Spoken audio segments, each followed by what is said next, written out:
Hello everyone, उम्मीद करता हूँ आप सब लोग बहुत अच्छे होंगे। ये क्वेश्चन 2022 में 2 नंबर में आप लोगों से पूछा गया था। बहुत अच्छा क्वेश्चन है, तैयार करके रख लीजिएगा इसको। वगैरह एक वेक्टर ए का सदिश बी पर प्रक्षेप ज्ञात करना है। तो आओ थोड़ा सा इसको डिस्कस करते हैं, आखिर होता क्या है ये। जैसे कोई वेक्टर बी है ये, ठीक है, एक वेक्टर हम ले लेते हैं, ये ए है।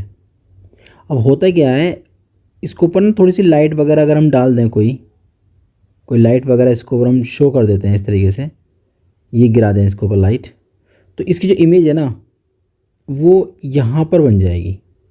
जो वेक्टर ए की इमेज है, जो वेक्टर ए है, इसकी इमेज यहाँ आपको दिखाई देगी इतने में। यही हमारी प्रोजेक्शंस कहलाती है, ठीक है, इसी को हम लोग कहते हैं। तो ये है हमारा किसका प्रोजेक्शंस है, ए का। क्या है, प्रक्षेप है, किस पर है, बी पर। बात समझ में आ गई आपके। अब इसका क्या होता है कि वेक्टर ए का तो हमें चाहिए और चाहिए बी पर, जिसके ऊपर हमें निकालना होता है उसका यूनिट वेक्टर ले लेते हैं। थोड़ा सा और मॉडिफाई किया गया एक फॉर्मूला, जो हमारा यूनिट वेक्टर होता है, एकांक सदिश होता है, उस वेक्टर को उसी के मोड से डिवाइड कर दिया जाता है। थोड़ा सा और मॉडिफाई किताब ने कर दिया और किताब में आपको फॉर्मूला मिला ये, ठीक है। तो इसको यहाँ से यहाँ तक ना लिखकर डायरेक्टली ये लिख दिया जाता है।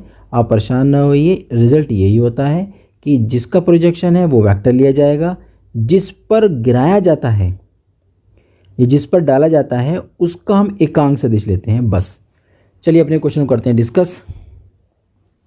गिवन दैट, हमें दिया गया है, क्या दिया गया भैया, एक वेक्टर दिया गया है ए जो इस तरीके से है, दूसरा वेक्टर दिया गया है बी जो ये रहा आपका, और सिंपल सी बात, ए का निकालना है बी पर।